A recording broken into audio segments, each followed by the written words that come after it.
ఇంకేం శాలేమన్నా, ఆ పైన యేసయ్య క్రింద పరిశుద్ధాత్మ ఇద్దరు మన కోసం చేస్తున్నారుగా, ఇక మనం అడక్కపోతే మాత్రం ఇబ్బంది ఏముంది? అడక్కపోతే చాలా నష్టపోతావు. నీ బతుకంతా నువ్వు అంతే ఉండు, నేనే నీ కోసం చేస్తూ ఉంటాను, నువ్వు చేయొద్దు అని దేవుడు చెప్పలా.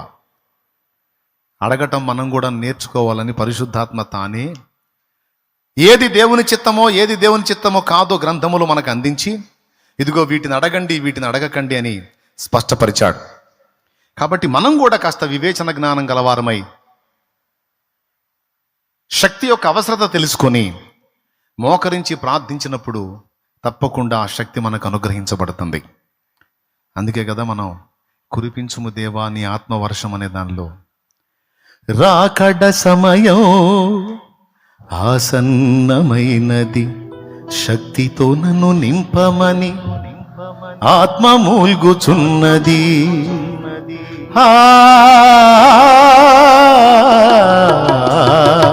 రాకడ సమయం ఆసన్నమైనది, శక్తితో నన్ను నింపమని ఆత్మ మూల్గుచున్నది.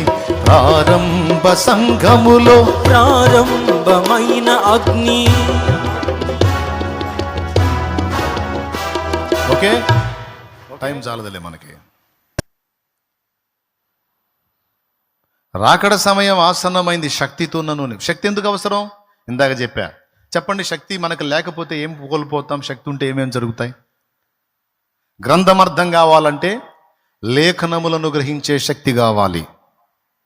మనం పచ్చని పైరులాగా నవనవలాడుతూ ఆత్మీయ జీవితంలో గ్రోత్ అవ్వాలంటే పరిశుద్ధాత్మ శక్తి కావాలి.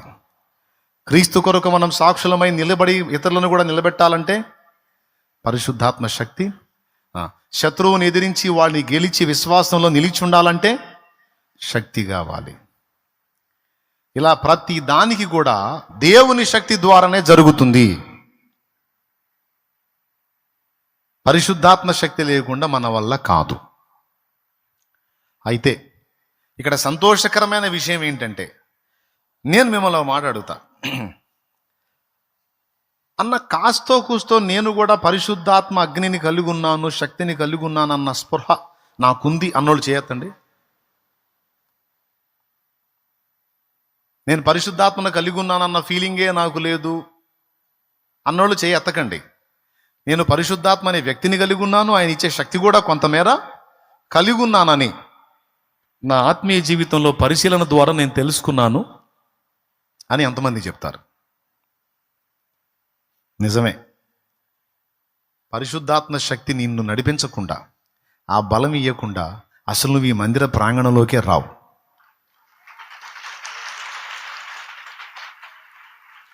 నీవు దేవుని సన్నిధానంలోనికి రాగలిగావంటే ఆత్మబలం నీలో పనిచేసినందున లోక ఆకర్షణలను అధిగమించి పక్షి కానీ భూమి ఆకర్షణ శక్తికి వ్యతిరేకంగా పైకి ఎగిరినట్టు నువ్వు ఎగురుకుంటూ దేవుని సన్నిధిలోకి వచ్చి పడ్డావు, వాలావు. లేకపోతే కష్టం తమ్ముడు. పరిశుద్ధాత్మ నిన్ను నడిపించుకొచ్చాడు గనుక నీ ఈ వేళ నువ్వు సన్నిధిలో కూర్చున్నావు. ఆత్మ నడిపింపు నీకు లేకపోతే సచ్చినాను ఇక్కడికి రావు. ఆ గదిలోనో, ఆ రోడ్లమిటో, ఆ బజార్లమిటో, ఆ పనికి మాలిన పోసుకోవాలి కబుర్లోనూ కూర్చునేవాడివి నువ్వు. అలా కాకుండా జీవం గల దేవుని సన్నిధికి దూరము భారము లెక్క చేయకుండా ప్రయాసపడి ఇక్కడ దాకా వచ్చావంటే ఆత్మ తానే నిన్ను నడిపించుకుంటూ తీసుకొచ్చాడు ఇక్కడికి. పద పద పద పద అని.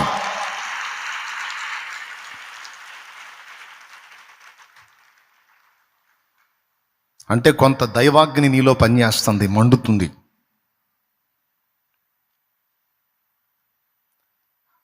ఆ అగ్ని వినండి బాగా. ఇప్పుడు పాయింట్కి వస్తున్నా, మూలవాక్యం దగ్గరికి వస్తున్నా. అంటే మీ అందరిలో కాస్తో కూస్తో పరిశుద్ధాత్మ అభిషేకపు అగ్ని మండుతుంది. ఆత్మను ఆర్పకుడి అన్నాడు అక్కడ. ఆర్పకుడి అంటే ఆర్పే పదం, ఆర్పుట అనేది 2 చోట్ల వాడతాం మనం. ఒకటి దీపాన్ని ఆర్పటం అంటాం, ఎందుకంటే దీపం మండుతుంది గనక ఆర్పటం. అగ్ని ఆరిపోయిందా? అగ్ని మండుతుందా? ఆరిపోయిందా? అగ్ని దగ్గర మనం ఆరిపోయిందా మండుతుందా అన్న పదం వాడతాం. ఆర్పుట, ఆర్పుట అనే పదం అగ్ని దగ్గరే వాడతాం. అది ఇల్లు కాల్చే అగ్ని కావచ్చు, ఇంట్లో వెలుగ్గా ఉండే దీపాగ్ని కావచ్చు. దీపం ఆరిపోయింది, అగ్ని ఆరిపోయింది. ఇక్కడ ఆత్మను ఆర్పకుడి అన్నాడు అంటే ఆత్మ ఏమై ఉన్నాడని చెప్తున్నాడు? ఆత్మ మనకు దీపమై ఉన్నాడు. ఆత్మ మనల్ని దహించు అగ్ని అయి ఉన్నాడు. మనల్ని మండించే అగ్ని అయి ఉన్నాడు. నిజంగా అర్థమై కొట్టారా, అర్థం కాకుండానే కొట్టారా? పరిశుద్ధాత్మ మనకేమై ఉన్నాడు? అగ్ని. అగ్ని నాలుకలవలే విభాగింపబడి మా హృదయాలలోకి రండి దేవా. అగ్ని నాలుకలవలే విభాగింపబడి మా హృదయాలలోకి రండి దేవా, రండి రండి రండి రండి పరిశుద్ధాత్ముడా. ఆమేన్. రండి రండి రండి రండి పరిశుద్ధాత్ముడా. పాడో. రండి రండి రండి రండి పరిశుద్ధాత్ముడా. ఆమేన్. రండి రండి రండి రండి పరిశుద్ధాత్ముడా. రండి రండి త్వరగా రండి, రండి రండి మాలో రండి, రండి రండి త్వరగా రండి రండి రండి మాపై రండి పరిశుద్ధాత్ముడా. స్వాగతం దేవా, పరిశుద్ధాత్ముడా. స్వాగతం దేవా. దేవునికి మహిమ, దేవునికి మహిమ.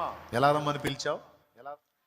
అపోస్తల కార్యం 2వ అధ్యాయంలో 1వ వచనంలో పెంతెకోస్తు పండుగ నాడు పరిశుద్ధాత్మ అగ్ని వలె, అగ్ని నాలుకల వలె విభాగింపబడి పరిశుద్ధులందరి మీద వ్రాలాడట.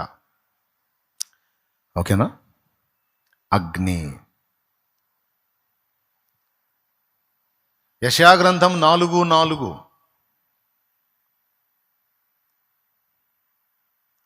దహించు ఆత్మ, దహించు అగ్ని, దహించు ఆత్మ. యెషయా గ్రంథం 4:4 చదువు. తీర్పు తీర్చు ఆత్మ వలనను దహించు ఆత్మ వలనను ప్రభువు సియోను కుమార్తెలకున్న కల్మషమును కడిగివేయునప్పుడు యెరూషలేమునకు తగిలిన రక్తమును దాని మధ్య నుండి తీసివేసి దాన్ని శుద్ధి చేయునప్పుడు. అగ్ని 3 పనులు చేస్తున్నాడు మనకి. ఇప్పుడు ఈ అగ్ని 1 మన కల్మషమును గడుగుతున్నాడు. అక్కడ ఏం చేస్తున్నాడు? అగ్ని, దహించు ఆత్మ. ఆ దహించు ఆత్మ ద్వారా సియోను కుమార్తెలకున్న కల్మషమును కడిగివేయునప్పుడు. కల్మషాన్ని కడిగే అగ్ని, కల్మషాన్ని దహించే ఆత్మ. పరిశుద్ధాత్మ కల్మషమును దహించు ఆత్మ. ఓకేనా? 1. ఈరోజు నువ్వు వచ్చి, ప్రభువా నా పాపములు క్షమించయ్యా, నోరు జారాను ప్రభువా, కాలు జారాను ప్రభువా, కన్ను జారాను ప్రభువా, చేయి అని వినయంగా ఒప్పుకుంటున్నావంటే ఎవరి ఎఫెక్టో తెలుసా? పరిశుద్ధాత్మ ప్రభావమే. ఒప్పింపజేసి, నిన్ను నొప్పింపజేసి, ప్రభు ముందు ఒప్పింపజేసి, నీ కల్మషాన్ని యేసు రక్తముతో దహించు ఆత్మగా తానే ఉండి కడిగి పరిశుద్ధపరుస్తున్నాడు. ఉందా లేదా అక్కడ? 2, అగ్ని శక్తి పుట్టిస్తాం. తెలుసా మీకు? శక్తి, విద్యుత్తు శక్తి కదా. మన విజయవాడ దగ్గర బొగ్గుతో విద్యుత్ ఉత్పత్తి కేంద్రం ఒకటి ఉంది. అక్కడ నుంచి ఫ్లై యాష్ తీసుకొచ్చి బ్రిక్స్ కొడతారు కదా, థర్మల్ విద్యుత్ ప్లాంట్. పర్లేదురా బాబు, గుర్తొచ్చింది. దేవునికి స్తోత్రం, హల్లెలూయా. అక్కడ ఎలా వచ్చిందో తెలుసా కరెంటు ఉత్పత్తి? బొగ్గు ద్వారా. అలాగే శ్రీశైలం ప్రాజెక్ట్ ఉంది, విద్యుత్ ప్రాజెక్ట్. అక్కడ వాటర్ ద్వారా ఆ భారీ చక్రాలు తిరిగేటట్టు చేస్తారు. చక్రాలు నీళ్ల ద్వారా తిరిగితే అక్కడ విద్యుత్ పుడుతుంది. అదో పెద్ద సబ్జెక్ట్లే, ఇప్పుడు అది ఆడ చెప్పుకుందాం. దేవునికి స్తోత్రం. శక్తి శక్తి శక్తి మీకు ఇంకా చెప్పాలంటే అది వద్దులే నాయన. పూర్వం రైలు బళ్ళు బొగ్గుతో నడిచాయి. రైలు బొగ్గు అని ఇప్పుడు కూడా బొగ్గు సప్లై జరుగుతుంది. సో టోటల్గా అగ్ని ద్వారా శక్తి పుడుతుంది, అగ్ని ద్వారా కల్మషం దహించబడుతుంది, అగ్ని ద్వారా మనకి త్రోవ కనపడుతుంది. 3 సంగతులు మీకు అర్థమైతే చాలు, మీకు దండం పెడతా. ఇవన్నీ నేను వర్ణించలేను. స్తోత్రం. ప్రభు గట్టికి చెప్పండి. ఏమేమి పుడతాయి ఇప్పుడు మీరు చెప్పండి. అగ్ని ద్వారా శక్తి కలుగుతుంది, అగ్ని ద్వారా కల్మషం దహించబడుతుంది, అగ్ని ద్వారా మనకు త్రోవ. నీ వాక్యము నా పాదములకు దీపం, నా త్రోవకు. ఆ వాక్యాన్ని గుర్తు చేసి నేను దారిలో నడిపించేది దేవుని అగ్ని అయిన ఆత్మ. ఓకేనా? ఇప్పుడు పరిశుద్ధాత్మ అగ్నితో పోల్చబడ్డాడు. ఆత్మను ఆర్పకుడి అన్నాడంటే అర్థం ఏంటంటే, నీ మీద మండుతూ ఈ త్రివిధములైన ప్రయోజనములు నీకు కలిగిస్తున్న ఆత్మను ఆర్పొద్దర్రా, అది భగభగ మండేటట్టు జాగ్రత్త చేసుకోండి అని చెప్తున్నాడు. అర్థమైందా? మనలో పనిచేసే కృపా వరము కూడా అగ్నే. నా కుమారుడు అయిన తిమోతి, నా హస్త నిక్షేపణం వలన నీకు కలిగిన కృపావరము ప్రజ్వలింప చేయవలనని నేను నిన్నెంతో కోరుచున్నాను. తిమోతికి రాసిన పత్రిక, 2 పత్రిక చదువుతారా, మొదటి పత్రిక చదువుతారా? 2 పత్రిక చూడు, మొదటి అధ్యాయము 2-3 వచనాలు. లేకపోతే మొదటి పత్రిక అయినా చూడు, మొదటి అధ్యాయంలోనే ఉంటుంది నేను చెప్పింది. నా హస్త నిక్షేపం, మీరు చదివేటప్పుడు తెల్లారిది నేనే చూస్తాను. అదిగో చూడండి, 2 తిమోతి తీసుకున్నానా, 6వ వచనం. అదమ్మా. ఆ హేతువు చేత నా హస్త నిక్షేపణము వలన నీకు కలిగిన దేవుని కృపావరము ప్రజ్వలింప చేయవలనని నీకు జ్ఞాపకము చేయుచున్నాను. ప్రజ్వలింపజేయుట, జ్వలించున్నది.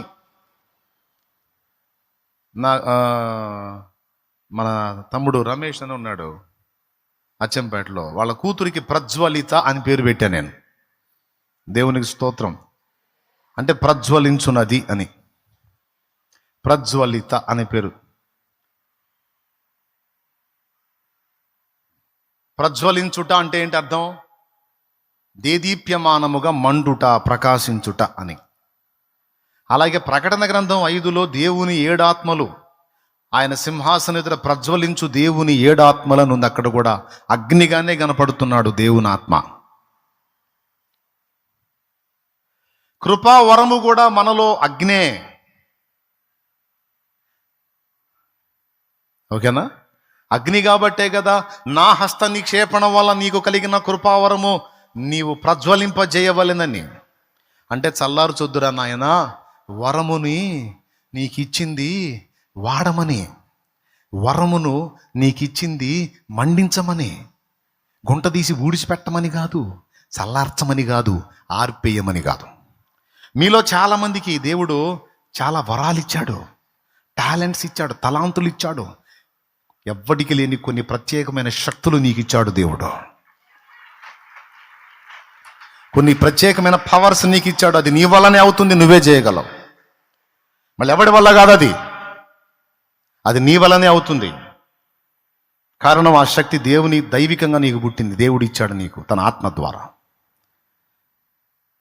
అది భక్తులు చేతులుంచుట ద్వారా నీ కలిగిందో, ప్రార్థన ద్వారా నీ కలిగిందో, పరిశుద్ధాత్మ అభిషేకం ద్వారా నీ కలిగిందో, మొత్తం మీద నీకు దేవుడిచ్చిన శక్తి ఏదో నీకుంది, అది నీకు కూడా తెలుసు. కానీ మీలో చాలామంది లోకమును ప్రేమించి మీకు దేవుడిచ్చిన తలాంతుల్ని, టాలెంటుల్ని కొంతమంది గుంట తీసి బూడిసిపెట్టి ఆరిపేశారు. కొంతమంది వరములను దేవుని పని కొరకు వాడకుండా వాటిని ఆర్పేసుకున్నారు. తిమోతి అలాంటి పని చేస్తాడేమో అని పౌలు భయపడి చెప్తున్నాడు, నా హస్త నిక్షేపణ వల్ల నీకు కలిగిన వరమును నీవు ప్రజ్వలింపజేయాలి, ఆర్పకూడదు. అంటే వరము కూడా అగ్నే. ఎంతమందికి అర్థమవుతుంది సోదరులారా? నాకు దేవుడిచ్చిన వరమును నేను ఆర్పుకోలా, ఎక్కడ ఆరిపోయిద్దని నా భయం. అందుకే మళ్ళా దేవుని పాదాల దగ్గరికి వెళ్ళి ఆ మంట చల్లారకుండా గోజాడుకుంటూ ఉంటాను నేను. ఆత్మీయాగ్ని చల్లారకుండా ఎప్పటికప్పుడు దేవుని పాదాలు పట్టుకుని ఇన్ని బాధ్యతలు నిర్వహిస్తూ ఒక పక్క ఆ పని మాత్రం తప్పకుండా చేస్తా. నువ్వు కూడా చేయాలి. దేవుడు మనకు అనుగ్రహించిన ఆత్మను ఆర్పవద్దు అన్నాడు. ఇప్పుడు ఆత్మ ప్రజ్వలించాలంటే ఏం చేయాలి? ఫస్ట్ ఆత్మ దేంతో పోల్చబడింది అనేది మీ క్లారిటీ ఇచ్చా. అగ్నితో. అగ్ని వల్ల ప్రయోజనాలు ఏంటి? పరిశుద్ధాత్మ మనలో చేసే కార్యాలు ఏంటి? పరిశుద్ధాత్మ ఏం చేస్తాడు? తన శక్తి ద్వారా లేఖనములు గ్రహించున్నట్లు మన కళ్ళు తెరుస్తాడు, శక్తినిచ్చి నిలబెడతాడు, శక్తినిచ్చి శత్రువు మీద జయమిస్తాడు. అలాగే శక్తినిచ్చి మనం నిలబడి ఇతరులను నిలబెట్టడానికి కృపనిస్తాడు పరిశుద్ధాత్మ. ఓకేనా? రైట్. ఆయన ఇచ్చే శక్తిని అగ్నితో పోల్చాడు. అగ్ని దారి చూపిస్తుంది, శక్తినిస్తుంది, దహిస్తుంది కల్మషాన్ని. ఈ మూడింటికి అగ్ని ఉపయోగపడుతుంది. ఈ అగ్ని కూడా పరిశుద్ధాత్మే అని రాయబడింది. సరే, ఇప్పుడు మనలో ఉన్న ఈ పరిశుద్ధాత్ముడు, ఆయన అనుగ్రహించిన ఈ అగ్ని ప్రజ్వలించాలంటే మనం ఏం చేయాలి? ఆరిపోతే నష్టం. కొంతమంది సేవకులు ఆత్మను ఆర్పేసుకున్నారండి. ఆత్మను ఆర్పేసుకొని లోకానుసారులు అయ్యారు. కొంతమంది సేవకురాళ్ళు దేవుడు కృపతో వాళ్ళకి ఇచ్చినటువంటి అభిషేకాన్ని పోగొట్టుకొని ఆత్మను ఆర్పేసుకొని భ్రష్టులై తిరుగుతున్నారు సేవకురాళ్ళు. కొంతమంది పరిచారకులు కూడా దేవుడు వారికి ఇచ్చిన అభిషేకాన్ని కోల్పోయి ఆత్మను ఆర్పేసుకొని భ్రష్టులై తిరుగుతున్నారు. పరిచారకురాళ్ళు కొంతమంది. అసలు ఎందుకు ఈ ఆత్మ అగ్ని అనేది ఆరిపోతుంది? ప్రజ్వలించాలంటే ఏం చేయాలి? ఈ రెండు ప్రశ్నలకు ఆన్సర్ తెలుసుకొని పోదామా? ఇంకా దేవునికి స్తోత్రం. పోదామని మీరు కూడా ఫిక్స్ అయ్యారు కాబట్టి చెప్పేస్తాను. ఆత్మ ప్రజ్వలిస్తే ఏం జరిగిద్ది? ఆత్మాగ్ని మండితే ఏం జరిగిద్ది? ఏలియా మీద మండింది, యెజబెలు తోలు ఊడింది. స్తోత్రం. మోషే మీద మండింది, ఫరో గుండె ఆగింది, వాడి సైన్యం గుండె కూడా ఆగిపోయింది. మొత్తం ఎర్ర సముద్రంలో స్మాష్. యెహోషువ మీద మండింది, కనాను దేశం ఇశ్రాయేలుకు స్వాధీనమయ్యింది. యేసయ్య మీద మండింది, సాతాను గాడి తల చితక తొక్కబడింది. అపోస్తలుల మీద మండింది, సువార్త దావాలనమై వ్యాపించి ఆనాడు ప్రారంభమైన అగ్ని ఈనాటికి ఆరిపోకుండా అది దహిస్తా వెళ్తుంది. అబ్బా, ఆ అగ్ని భక్తుల మీద కూడా మండితే, నీ మీద నా మీద మండితే అబ్బా ఎంత బాగుంటుంది కదా కదా అదే జరగాలి. ఎందుకు చల్లారిపోయింది?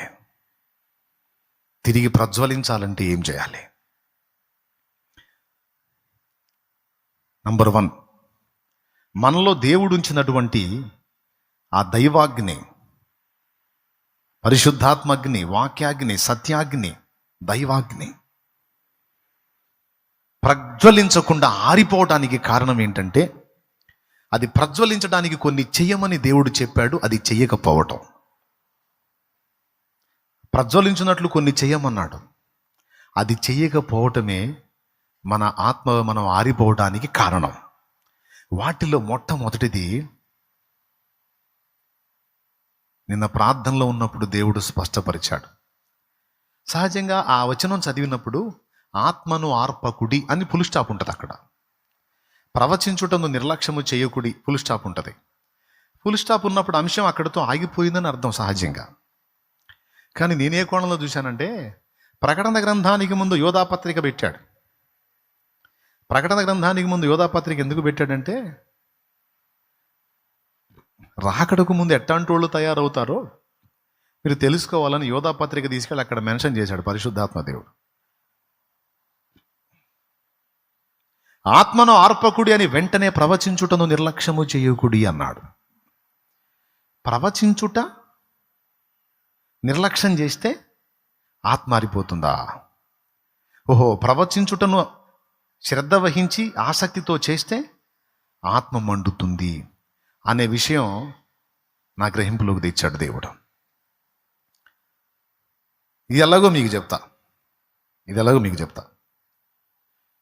ఒక వ్యక్తి యేసు ప్రభువుని తెలుసుకున్న తర్వాత, మారు మనసు పొంది రక్షణలోనికి వచ్చిన తర్వాత, పరిశుద్ధాత్మను పొందుకున్న తర్వాత, ప్రభు శిష్యులకైతేనేమి భక్తులకైతేనేమి అందరికీ చెప్పిన మొట్టమొదటి పని ఏంటో తెలుసా? ప్రకటించండి. మీరు సర్వలోకమునకు వెళ్ళి సర్వ సృష్టికి సువార్తను ప్రకటించండి. ప్రకటించడానికి ముందు ఏమన్నాడు? ఆత్మను పొందండి. ఓకే, మనం మారు మనసు పొందాం, బాప్తిస్మం పొందాం, ప్రార్థనలో గడిపాం, పరిశుద్ధాత్మను పొందాం. అంటే అగ్ని రాజబడింది, మనలో అగ్ని రాజేయబడింది. ఏమన్నా అర్థమవుతుందా? హింసలాగుందా? ఎంతమందికి అర్థమవుతుంది? మారు మనసు పొందాం, బాప్తిస్మం పొందాం. బాప్తిస్మం పొందినాక దైవజనుడు చెప్పిన మాట విని పరిశుద్ధాత్మ శక్తి కొరకు కనిపెట్టాం, ప్రార్థించాం, శక్తితో నింపబడ్డాం. నింపబడ్డ తర్వాత అంటే ఒక మాటలో చెప్పాలంటే దీపం వెలిగించబడింది. ఆ వెలిగించబడ్డ దీపం ఆ వెలుగు అలా కంటిన్యూ అవ్వాలంటే దానికి ప్రభువు చెప్పినటువంటి విషయం ఏంటంటే ప్రకటించండి రా అన్నాడు. మనం సువార్తను ప్రకటించడానికి, మనలో వెలుగు నిలిచుంటానికి లింక్ ఏంటబ్బా? ప్రకటిస్తే వెలుగుంటాం, ప్రకటించకపోతే ఆరిపోతాం. అసలు దీనికి సంబంధం ఏంటంటే ఉంది, అక్కడే ఉంది. దీనికి చాలా వచనాలు బైబిల్లో సపోర్ట్ చేస్తున్నాయి. ఇప్పుడు చెప్తాను. ఆత్మ సంబంధమైన వరములను ఆసక్తితో అపేక్షించండి, మరి విశేషముగా ప్రవచన వరమును అపేక్షించండి అన్నాడు. భాషలు మాట్లాడేవాడు తనకే ప్రయోజనం కలగజేసుకుంటాడు, కానీ ప్రవచించువాడు ఎదుటివారికి క్షేమాభివృద్ధి కలిగజేస్తాడు అన్నాడా? అపేక్షించమని కూడా ఏ వరాన్ని చెప్పాడు? ప్రవచించమని చెప్పాడు. ప్రవచన వరాన్ని అపేక్షించమని చెప్పాడు. అలాగే సంఘంలోకి ఎవడన్నా వస్తే అందరూ ప్రవచించుచుండగా అతడు ప్రభువుని తెలుసుకొని తన పాపముల విషయం ఒప్పింపబడి మారు మనసు పొందుతాడని చెప్పాడు. అంటే అందరూ ప్రవచించే వ్యక్తులుగా ఉండాలి. ప్రవచించుట అంటే మనకు తెలిసి ఎవరో పరిశుద్ధాత్మతో నింపబడి రేపు మీ ఇంట్లో ఏదో జరగబోతుందని ప్రవచనం అంటే సహజంగా అది అనుకుంటా. వాస్తవమే, బైబిల్ గ్రంథంలో అలా చెప్పిన ప్రవచనాలు ఉన్నాయి. కానీ ప్రవచనం అంటే ఇంకొక అర్థం కూడా ఉంది. ప్రవచనము అంటే వాక్యమును బోధించుట అనే అర్థం కూడా ఉంది. ప్రవచించువాణ్ణి ప్రవక్త అంటారు. అలాగే వాక్యము ప్రకటించేవాడిని కూడా ప్రవక్త అని అంటాడు. ఇర్మియా గ్రంథంలో ఒక మాట ఉంది, అధ్యాయం వచనం మీరు చెప్తే గ్రేట్. ప్రవక్త వాక్యము చెప్పక మానడు. ప్రవక్త వాక్యము చెప్పక మానడు. సహజంగా ప్రవచించేవాడిని ప్రవక్త అంటాం. ఇక్కడ ఇర్మియా గ్రంథంలో ప్రవచించేవాడు ప్రవక్త అయితే ప్రవక్త వాక్యము కూడా చెబుతాడు. అపోస్తలుల కార్యములో కూడా ఒక వచనం మీకు చూపిస్తాను. 18 రైట్, త్వరగా మేలుకున్నారు. ఇర్మియా 18 చదువు. అప్పుడు జనులు ఇర్మియా విషయమై యుక్తిగల యోచన చేతుము రండి. యాజకుడు ధర్మశాస్త్రము వినిపించక మానడు, జ్ఞాని యోచన లేకుండా నుండడు, ప్రవక్త వాక్యము చెప్పక మానడు. అద్దుగద్దుగా ఆ మాట అండర్లైన్ చేయండి. ప్రవక్త ప్రవచిస్తాడు అని కదా చెప్పాలి, కానీ ఇక్కడ ప్రవక్త వాక్యము చెప్పక మానడు అంటే వాక్యాన్ని ప్రవచించే వాళ్ళు, వాక్యాన్ని ప్రకటించే వాళ్ళు కూడా ప్రవక్తల లిస్టులోకి వస్తారు, ప్రవచనకర్తల లిస్టులోకి వస్తారు. స్తోత్రం చెప్పండి గట్టిగా. ఇటుపక్క చూడండి, అపోస్తల కార్యము 15వ అధ్యాయము 32వ వచనం చదువు నాన్న. మరియు యూదాయు శీలయు కూడా ప్రవక్తలై ఉండినందున పెక్కు మాటలతో సహోదరులను ఆదరించి స్థిరపరచిరి. అదిగో, పెక్కు మాటలతో ఆదరించటవా? ప్రవచనం కదా చెప్పాలి ప్రవక్తలైతే.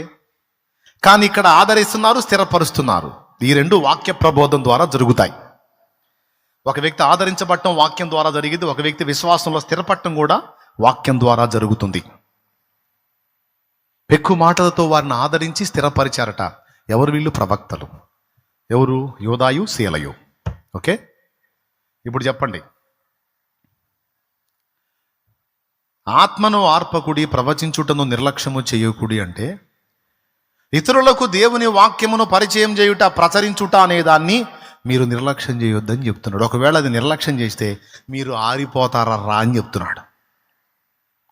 మీలో మండిన ఆత్మాగ్ని, కష్టపడి ప్రార్థించి పొందుకున్న పరిశుద్ధాత్మ శక్తి ఏదైతే ఉందో ఆ అగ్ని చల్లారిపోతుంది, ఆరిపోతుంది. కాబట్టి ఆత్మను ఆర్పకుడి. ఆరిపోకుండా ఉండాలంటే ఏం చేయాలంటే ప్రకటించండి అన్నాడు. ప్రకటింతును నీ సువార్తను సకల జనులకు సహనముతో, సత్యవాక్యము ధ్యానింతును సమయమందు అసమయమునందు. ప్రకటింతును నీ సువార్తను సకల జనులకు సహనముతో, సత్యవాక్యము ధ్యానింతును సమయమందు అసమయమునందు. దేవునికి మహిమ, దేవునికి మహిమ. మనలో దేవుడు రాజేసిన అగ్ని ఆరిపోకుండా ఉండడానికి దేవుడు చూపించిన సూత్రం ప్రకటించుట, ప్రవచించుట. మీకు ఎక్కువ ఉంటాయా శోధనలు? నాకు ఎక్కువ ఉంటాయా? చెప్పండి, పెద్దగా చెప్పాలి. సమస్యలు మీకు ఎక్కువ ఉంటాయా?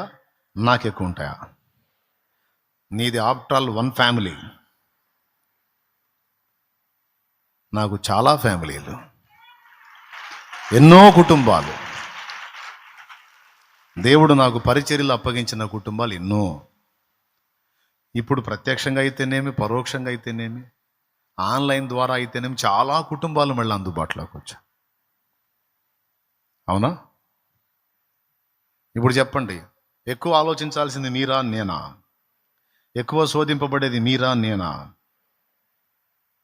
చెప్పరింది అయ్యా, కరెక్టేనా? మెంటల్ టెన్షన్స్ నాకు ఎక్కువ, మీకు ఎక్కువ అంటే అచ్చ తెలుగులో మానసిక ఒత్తిళ్ళు. శత్రువు మిమ్మల్ని ఎక్కువ టార్గెట్ చేస్తాడు, నన్ను ఎక్కువ చేస్తాడు? చెప్పండి. అంటే ఎన్ని రకాలుగా శోధనలు చుట్టుముట్టిన భక్తిలో, విశ్వాసంలో, ఆత్మీయతలో ఇంతవరకు నిలిచి ఉండడానికి కారణం ఆ అగ్నే. ఆ అగ్ని ఇంతవరకు కాస్తో కూస్తో మండుతూ ఉండడానికి కారణం ఈ ప్రవచనమే. అర్థమైందా? నేను చెబుతున్నా, పాపం చేతిలో ఓడిపోకుండా, పాపాన్ని గెలవాలి, ఆత్మలో మండాలి, శత్రువుని జయించాలని ఆశ ఎంతమందికి ఉంది?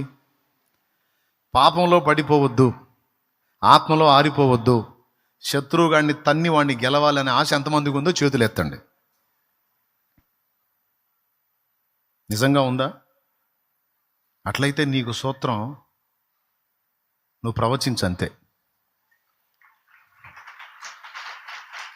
ప్రకటన గ్రంథము 7వ అధ్యాయం ఒకసారి తీసుకోండి. ప్రకటన గ్రంథము 7వ అధ్యాయం తీసుకోండి. ఒక్క నిమిషం, 7 తర్వాత చూద్దాం. 12 తీసుకోండి. 12, 11 చదవండి. వారు గొర్రెపిల్ల రక్తమును బట్టి తామిచ్చిన సాక్ష్యమును బట్టి వానిని జయించి ఉన్నారు గాని. చాలు. ఇక్కడ జయం ఎట్లా కలుగుతుందో చూడయా.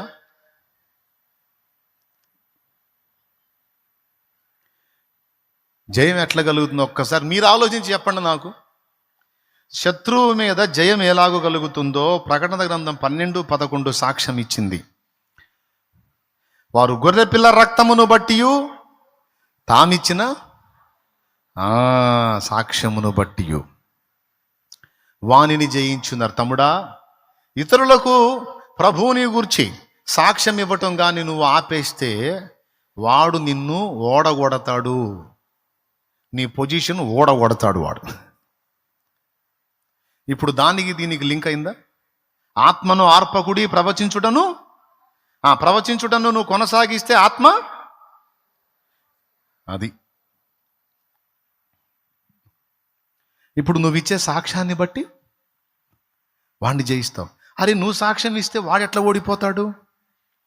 ఎందుకంటే సాక్ష్యము ప్రకటించుచున్న ప్రతిసారి కూడా పరిశుద్ధాత్మ నీలో మండుతాడు గనుక వాడు నీ దరి చేరలేడు. సాక్ష్యం ఇచ్చుట ద్వారా, ఇతరులకు దేవుని వాక్యాన్ని సువార్తను ప్రవచించుట ద్వారా 2 మేలులు. నీ ప్రవచనం వినేవాడు మారతాడు, వాడు భద్రంగా ఉంటాడు. ప్రవచించే నీ ఆత్మీయ జీవితం కూడా భగ్గున మండుతుంది. ఎవరైనా పాపంలో పడ్డారు, బలహీన పడ్డారు, చెడిపోయారంటే మొట్టమొదటి కారణం ఏంటో తెలుసా? వారు ప్రవచించుటను ఆపేశారు. కబడ్డీ ఆట ఎంతమంది తెలుసు? కబడ్డీ కబడ్డీ కబడ్డీ ఎంతమంది తెలుసా? అట్లాంటివి బాగా తెలుస్తాయి. జస్ట్ మౌనంగా పోయి టచ్ చేయటమేనా, లేకపోతే కోత ఆపకూడదా? కోత ఆపితే చెడుగుడు ఆట అని అంటారు, దాన్ని కబడ్డీ అంటారు, కబడ్డీ అంటున్నారు ఇప్పుడు కదా. ఇంగ్లీష్ పదాలు కూడా మాకు చిన్నప్పుడు చదువులో నేర్పిన పదాలు ఇప్పుడు పదాలు మార్పు. చిన్నప్పుడు ప్యాస్ అయ్యాడా అనేవాళ్ళు, ఇప్పుడు ప్యాస్ అంటే దాని అర్థం వేరు. ఇప్పుడు పాస్ అయ్యాడా. మా మాస్టర్ కూడా ఎరా ప్యాస్ అయ్యాడా వాడు అనేవాడు. ఇప్పుడు ప్యాస్ అంటే అదో రకంగా. ఇప్పుడు ఏ దిక్కుమాలిందో అర్థం కావట్లా. దేవునికి స్తోత్రం కలిగి ఉన్నగా. కరెక్టా కాదా నేను చెప్పింది? ఏందని అటు చూస్తారు. మనం చదివినప్పుడు అయ్యే కదా వాళ్ళు వాడిన పదాలు. సరే ఇప్పుడు కబడ్డీ సంగతి మాట్లాడుకుందాం మనం. ఇప్పుడు పాసో తర్వాత సంగతి. కబడ్డీ వాడు అవతల పర్సన్ టచ్ చేయడానికి గీత దాటి అవతలకి వెళ్ళినప్పుడు వాడు 2 చేయాలా. ఒకటి కూత ఆపకూడదు. నలుగురు పట్టుకుని వాడిని పడేసినా సరే కబడ్డీ కబడ్డీ కబడ్డీ కబడ్డీ కబడ్డీ కబడ్డీ. పల్లెటూరులో చెడుగుడు ఏదో ఒక సౌండ్ అనేది బ్రేక్ అయిన నాడు వాడు అవుట్.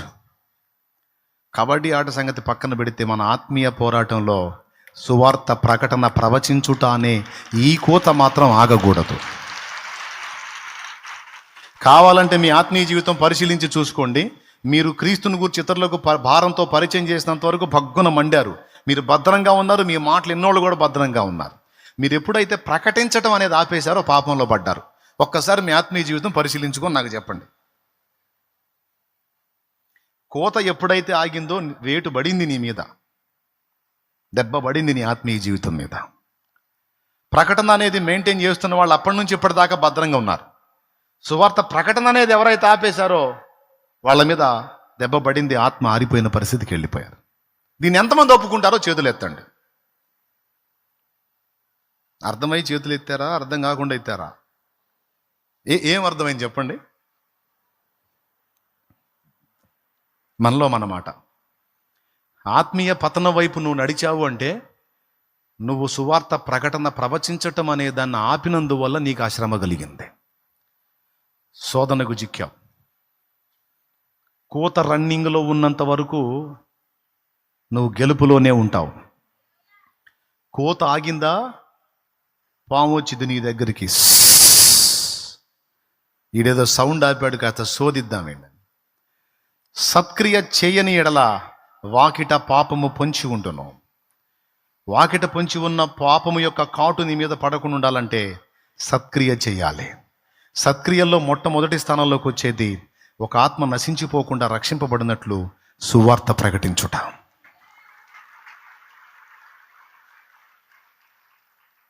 అవునా?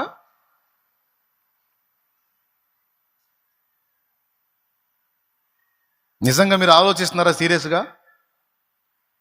చాలామంది నేను ఎందుకు పడిపోతున్నాను, నేను ఎందుకు నిలవలేకపోతున్నాను, నేను ఎందుకు వీక్ అవుతున్నానంటే రహస్యం ఇది తమ్ముడు. ప్రకటన చేయవు నువ్వు.